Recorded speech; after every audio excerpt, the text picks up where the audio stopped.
Estamos de retorno en la bitácora. El tema del día, el mito del desarrollo. ¿Por qué es un mito? Lo estamos desarrollando, lo estamos analizando y hay muchos puntos que todavía quedan pendientes. Bien, vayamos no solamente a las consecuencias que desata el desarrollo. Desde que hay desarrollo, hay subdesarrollo. Es cosa curiosa, ¿no? Es decir, la imagen clásica que el centro ha promocionado del desarrollo es hacernos creer que el subdesarrollo es una etapa anterior al desarrollo. Es un atraso de carácter cuantitativo y que si siguiéramos los pasos que ha seguido Europa y Estados Unidos para alcanzar el desarrollo, los alcanzaríamos. Pero sucede que el desarrollo no se queda quieto, también avanza. Por lo tanto, nunca se logra un encuentro. Y para colmo, el desarrollo genera desestabilización crónica en las economías atrasadas, subdesarrolladas, de tal modo de que éstas aseguren, por transferencia sistemática de valor, el sostenimiento del desarrollo. Por lo tanto, se hace una especie de no encuentro, sino disparidad absoluta.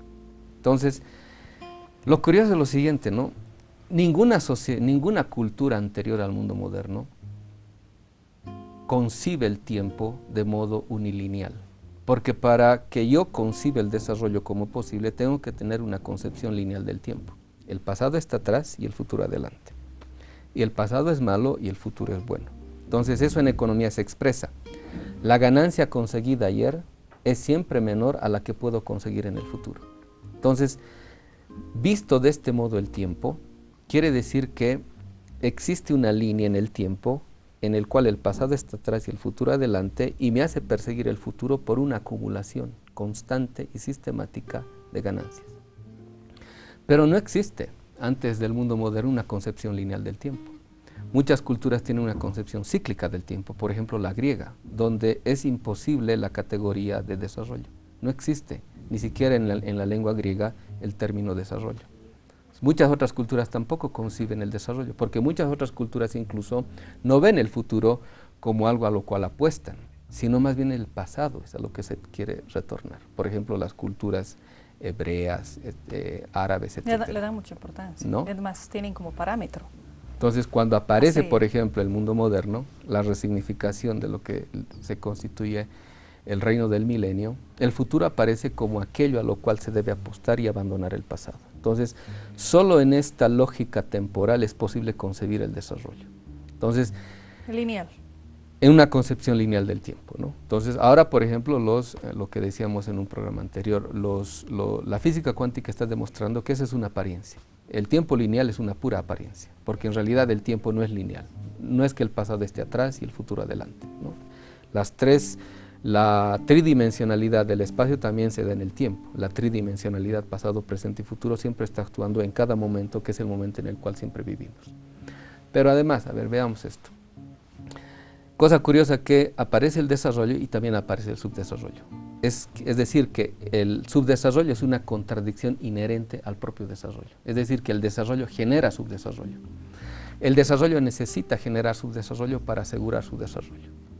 Pero a su vez, tenemos que añadirle esta cuestión. El desarrollo no es un fin en sí mismo, ni siquiera es una acción deliberada humana, porque nadie se desarrolla por desarrollar. El desarrollo es apenas una consecuencia, ni siquiera intencional, de la prosecución de un proyecto determinado. El desarrollo por el desarrollo encierra un carácter mítico porque nos hace creer que desarrollándonos conseguimos la felicidad. Pero si observamos todo fenómeno natural, el desarrollo físico, por ejemplo, no es infinito. No tiene carácter progresivo ilimitado, sino llega un momento en el cual el desarrollo físico tiene que dar lugar a otro tipo de, si quieres llamarlo, desarrollo, aunque no se llamarían los términos desarrollistas. Entonces, esto quiere decir que el desarrollo no es ni siquiera un fin deliberado de la acción humana, sino el desarrollo es una consecuencia de la prosecución de un proyecto determinado. Por ejemplo, si quiero llegar a este lugar y yo me planteo los pasos que necesito para llegar a este lugar, en la medida en que voy avanzando aquello, alcanzando el fin que me he propuesto, puedo advertir si ha habido o no desarrollo. Esto quiere decir que el desarrollo no es un fin en sí mismo. Lo que persigo no es el desarrollo, lo que persigo es el fin que me he propuesto. Entonces, cuando las economías periféricas adoptan el desarrollo como desarrollismo, es cuando descuidan lo fundamental.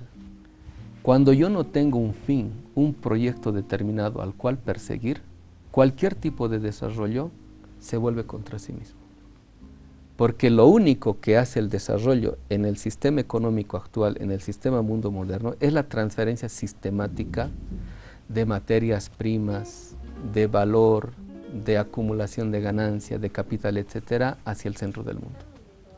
Entonces, lo que hace el centro del mundo es organizar en nuestras economías el patrón del desarrollo para que nuestras economías sostengan, en última instancia, la economía del primer mundo. Entonces, inyectan en nuestras economías los propósitos del desarrollo para que la crónica situación de subdesarrollo continúe de forma permanente, transfiriendo sistemáticamente valor a los centros desarrollados. Entonces, la dicotomía está en que somos exportadores de materia prima sin nunca aprovechar de modo autóctono esa materia prima para hacer posibles despegues industriales en nuestras propias tierras. Todo eso lo transferimos de modo sistemático al centro del mundo. O sea, el centro del mundo se convierte en el elaborador de manufactura, de productos, de mercancías, etcétera. ¿Pero a partir de qué? A partir de nuestras materias primas. Entonces, el centro necesita de la periferia, pero el centro no puede permitir que la periferia se convierta en un nuevo centro, sino que siempre tenga que estar en condición periférica. Por lo tanto, tiene que mantenerla en condición subdesarrollada. Lo decías, para que exista el desarrollo, él mismo genera subdesarrollo, si no, no se va a dar como tal y si no, no se va a tener ese poder absoluto que pretenden seguir manteniendo a pesar de que está en decadencia. Ahora, si esto es un tema que ya se ha mostrado que tiene una crisis, se ha visto que no va más porque el mundo así no lo está permitiendo, porque no es, y hablamos alguna vez de infinito y de finito, ¿cómo se sigue manteniendo? A través de ese ideal que quiere lograr, que dentro de la mente de los países, de las personas, si vamos individualizando, el desarrollo se mantenga como algo que quiero llegar, pero sin embargo, sé que no lo voy a hacer. Eso le llamamos... O sea, es contradictorio, te digo. Eso llamamos la crítica de la razón mítica. Por eso la izquierda y el socialismo del siglo XX se quedó corto porque nunca criticó los mitos del mundo moderno. Y porque nunca criticó los mitos del mundo moderno, sino que los afirmó, fracasó en el siglo XX. Entonces, por ejemplo, si analizamos los mitos del mundo moderno, el desarrollo, el progreso infinito, ¿qué nos prometen? A partir de eso podemos deducir qué es lo que nos prometen y qué es lo que en efecto cumplen y logran. Entonces nos prometen todo, nos prometen bienestar, nos prometen felicidad, nos prometen el cielo en la tierra, pero ¿qué en efecto, de modo empírico, producen? Crisis ecológica. Entonces, advirtiendo esto, hacemos una crítica dialéctica. Lo que hay que poner en tela de juicio son los fines últimos que el mundo moderno se propone lograr y conseguir. Por eso hablamos en un programa de los modelos ideales. El mundo moderno tiene un modelo ideal inscrito en sus mitos más sagrados, porque a un moderno, alguien que tiene mentalidad moderna, no puedes tú interpelarle acerca del progreso y desarrollo, porque para él eso son cosas sagradas. Apuesta al desarrollo, apuesta al progreso, porque para él es parte de su sistema de creencias. Pero cuando le muestras las consecuencias nefastas que producen el progreso y el desarrollo, es cuando no puede, ya no tiene las relaciones lógicas para advertir que sus fines que se propone producen eso. El neoliberalismo, por ejemplo, para eso ha producido un conceptito fundamental que se llama externalidades. En esta acción lógica medio-fin, el empresario nunca se hace cargo, nunca se hace responsable de las consecuencias que produce su actividad. Por ejemplo, alguna vez hemos puesto el caso del maderero.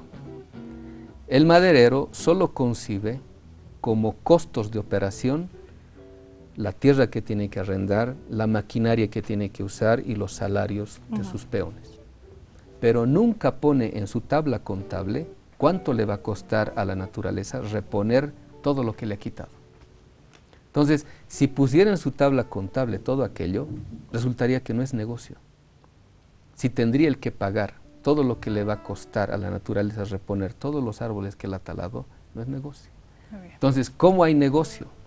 Solo puede haber negocio cuando yo robo o cuando yo extraigo algo de modo gratuito que no me pertenece, pertenece a todos y ni siquiera ha sido producción mía, ha sido producción de siglos, milenios que la naturaleza ha producido.